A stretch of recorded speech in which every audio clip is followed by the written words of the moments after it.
Lo dijo él. A primera hora. 7:45 en la mañana. Seguimos en esta espiral, en esta vorágine, en esta montaña rusa donde hay un montón de temas para comentar. Y uno de esos tiene que ver con la decisión aprobada ayer con 6 votos a favor por el pleno de la Comisión de Fiscalización de la Asamblea Nacional. Entiendo que son 5 votos de ADN más un voto de Pachacutic o de un ex Pachacutic versus 4 votos del correísmo en la Comisión de Fiscalización, que da paso a que el juicio político en contra de Solanda Goyes, vocal del Consejo de la Judicatura, sea conocido por el Pleno de la Asamblea Nacional por incumplimiento de funciones. Solanda Goyes está acá con nosotros visitando a primera hora. ¿Cómo le va? Bienvenida, buenos días. Buenos días, Fabricio, Andrea, gracias por la invitación. ¿Cómo tomó usted esta decisión de la Comisión de Fiscalización? Bueno, realmente no me sorprende, ¿no? Porque lamentablemente en el Ecuador no se resuelven los asuntos públicos por razones, por argumentos, sino más bien por decisiones de carácter político. En este caso, es obvio que les estoy incomodando en el Consejo de la Judicatura y por eso hacen un juicio político que no tiene ningún sustento, ninguna razón, ninguna posibilidad.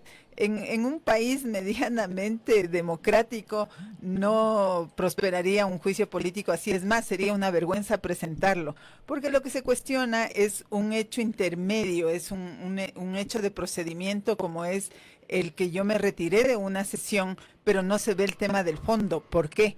¿Para qué fue necesario el retirarme? Fue para que se cumpla la consulta popular del 21 de abril del año 2024 que presentó el presidente Daniel Noboa y que hasta el día de hoy no se cumple. Es decir, vamos 15 meses. La de los jueces constitucionales. La de los jueces constitucionales, sin hacer unidades de garantías constitucionales. Quien ha presentado proyecto de reglamento es quien habla, quien ha presentado propuesta de dimensionamiento es quien habla, quien ha presentado insistentemente que tiene que cumplirse ese mandato popular del 21 de abril sobre esta consulta, y resulta que hasta el día de hoy no pasa nada, y al interpelante, al asambleísta Fernando Jaramillo, le preocupa el retiro de una sesión. Realmente es desproporcionado, no tiene ningún sentido. Al señor Jaramillo habrá que preguntarle si es que algún día no se retiró de una sesión de la Asamblea Nacional y eso ya sería razón de destitución. Doctora, lo que están diciendo es que es por una manifiesta inoperancia en el cumplimiento de sus funciones,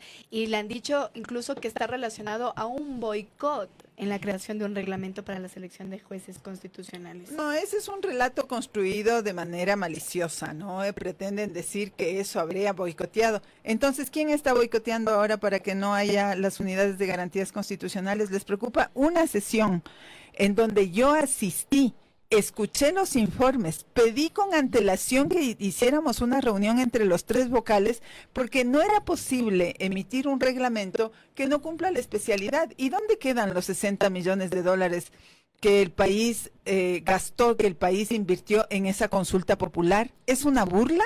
Lo que se les pedía era que atendamos los asuntos de fondo, la especialidad. Y para que exista especialidad, que el argumento es: ha habido abuso de las garantías jurisdiccionales, de los habeas corpus, de las medidas cautelares, de las acciones de protección, y a través de las cuales incluso se ha liberado a personas que son líderes de bandas criminales.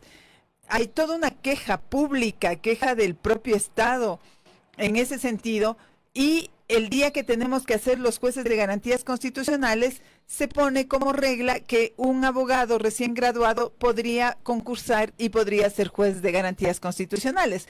Entonces, sin tener ni la experiencia, claro, ni la preparación. Correcto, y la especialidad es conocimiento profundo, dominio de una materia que una persona recién graduada no la tiene.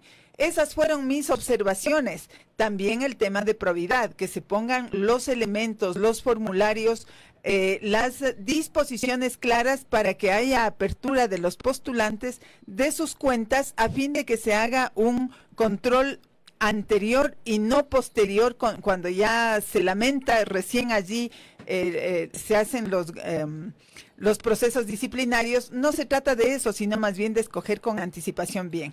Y mire, esta sesión fue el 16 de abril del año 2025. Hemos pasado mayo, junio, julio y estamos para 4 meses y hasta ahora no resulta nada productivo todo lo que se ha hecho en relación a las unidades de garantías constitucionales, entre otras cosas, porque no hay presupuesto.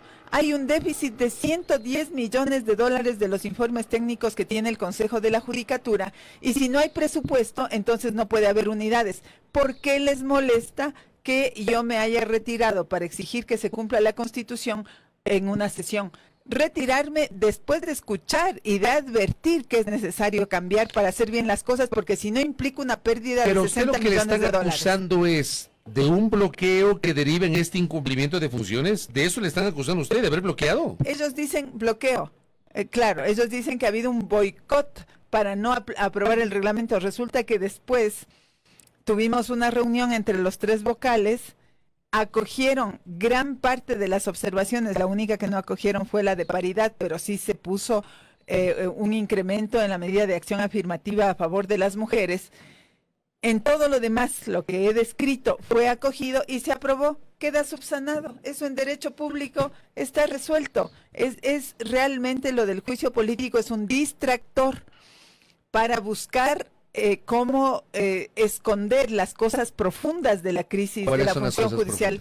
No se ha hecho evaluación, no se ha hecho concurso de jueces de Corte Nacional de Justicia, no se ha hecho la selección de jueces de cortes provinciales, de jueces de primer nivel.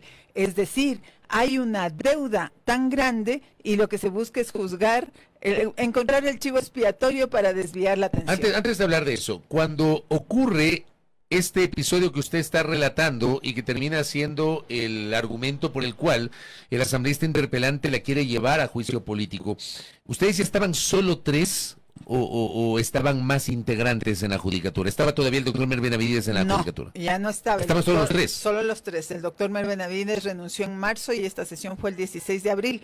Pero eso es una responsabilidad del Consejo de Participación Ciudadana, que tenía que haber empezado el año anterior el proceso de designación de vocales. ¿A quién deberían hacerle el juicio político? Al Consejo de Participación Ciudadana, pues no, a quien busca que se cumpla la Constitución. Cuando el mundo, las instituciones funcionan al revés del modelo democrático, cuando no cumplen con los parámetros del modelo democrático, esto lo que nos depara es un futuro triste y realmente incierto. Esto es la inseguridad jurídica, ¿no?, que de la que habla nuestra Constitución.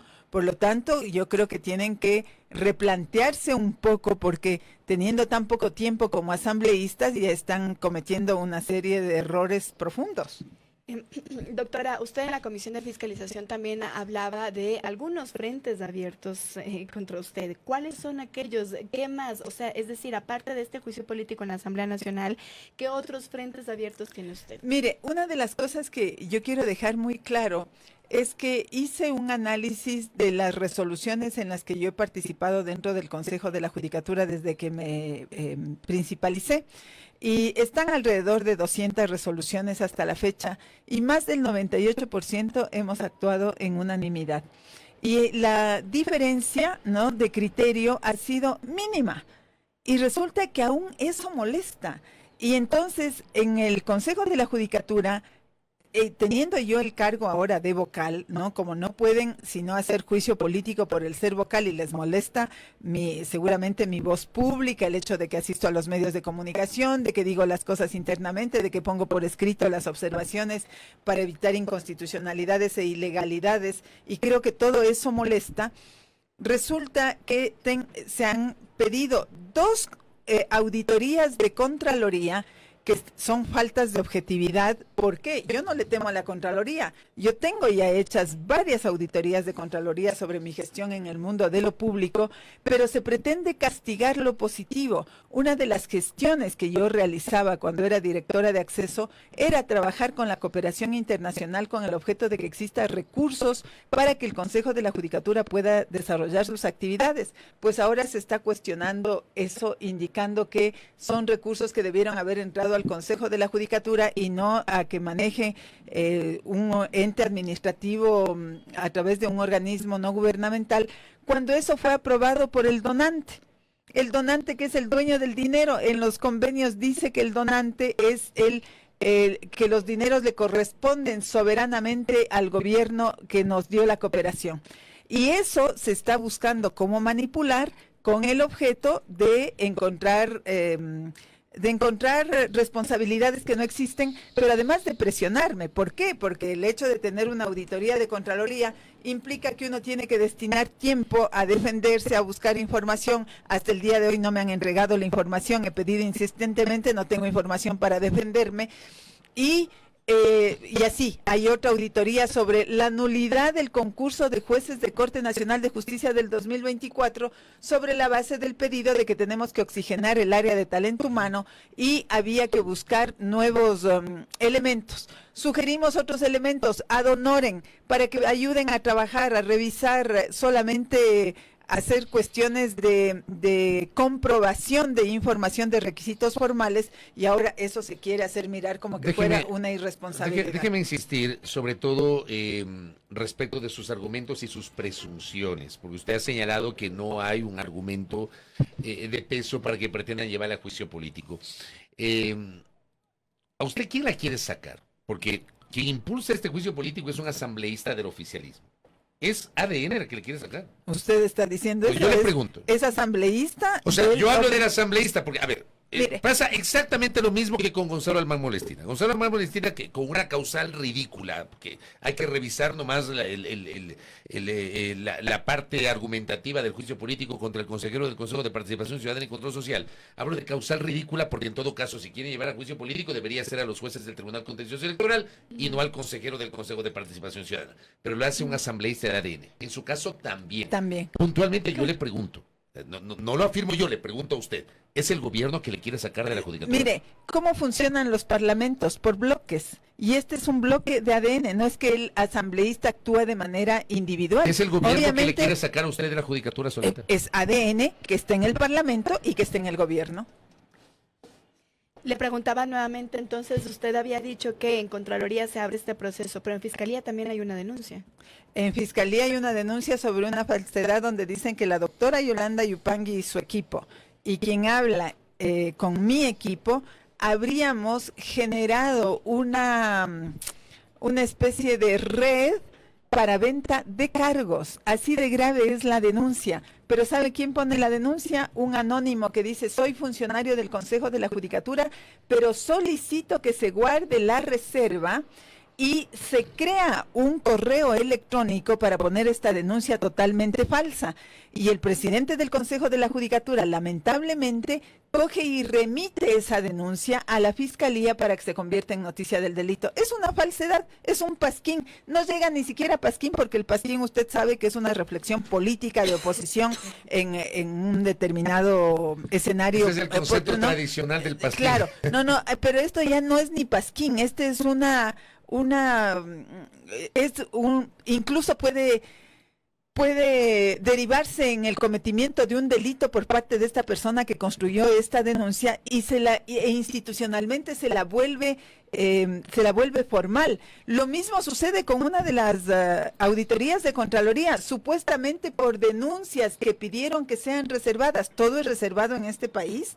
Entonces uno tiene que defenderse sin saber ni de qué, ni contra quién, ni quién le ha denunciado. Así es como está funcionando. Y se ponen las instituciones al servicio de denuncias reservadas que yo las afirmo categóricamente son falsas. Son con el ánimo de generar justamente estos procesos y eso implica mala utilización de las entidades del Estado. ¿Calificaría usted como una persecución en su contra? Es una persecución en mi contra. Yo no he querido usar el término persecución porque suele ser, ya está muy trillado, ¿no? Persecución, todo el mundo dice que está perseguido, muchos sí es verdad, otros en cambio lo dicen por decirlo.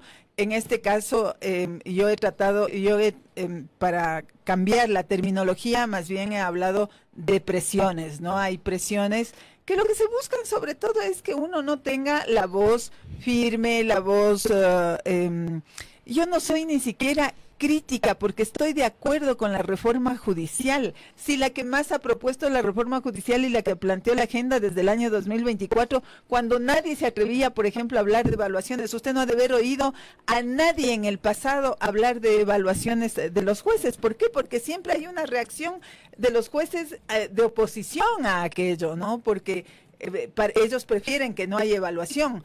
Claro que lo dicen, sí, debería haber evaluación, pero como no son objetivas, también tienen temor, así lo han vivido en el pasado. Tal vez el argumento era por lo que pasó en la evaluación anterior, en donde varios jueces de la Corte Nacional de Justicia fueron removidos, ¿no? Fueron removidos y hubo sentencia de la Corte Constitucional que les dio la razón. Entonces, claro, como las instituciones mal funcionan, existen todo este tipo de reacciones, cuando debería ser lo normal que existan evaluaciones, pero evaluaciones objetivas.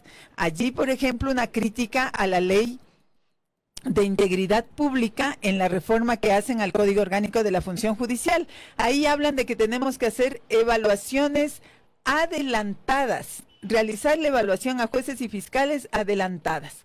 ¿Qué adelantadas si estamos súper atrasados?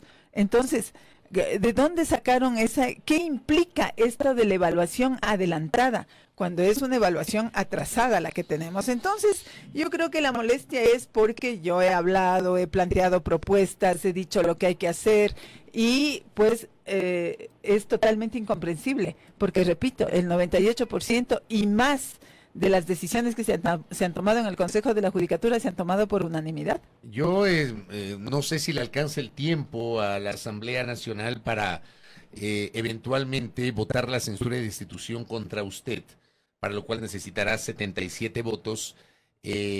No sé si le alcanza el tiempo porque en este momento se supone que ya el Consejo de Participación Ciudadana y Control Social ha iniciado el proceso de renovación del Consejo de la Judicatura. No, el juicio está bastante avanzado. Necesita 77 votos para resolver si es que admite, si es que admite el informe de la comisión. Pero luego para la destitución, un vocal de Consejo de la Judicatura, su destitución requiere las 2/3 partes de los integrantes. Correcto, tiene razón, 102 votos.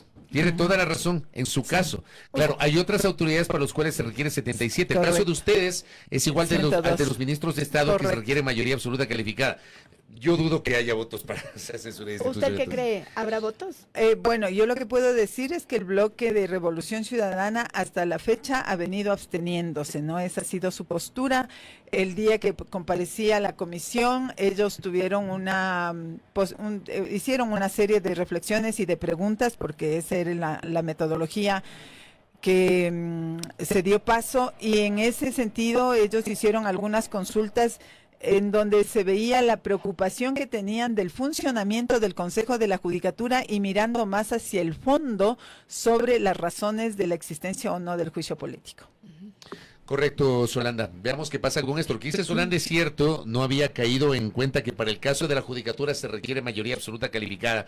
Yo realmente no veo un escenario en el cual puedan sumar 102 votos para llevar adelante la censura de destitución de Solanda Goyes. En todo caso, es un proceso de juicio político. Veamos primero qué resuelve el Pleno de la Asamblea, la admisión para que se desarrolla el juicio político en el Pleno y luego la votación de una eventual moción de censura de destitución. Solanda, muchas gracias. Gracias a ustedes. Solanda Goyes, que ha estado con nosotros, vocal del Consejo de la Judicatura, quien a primera hora.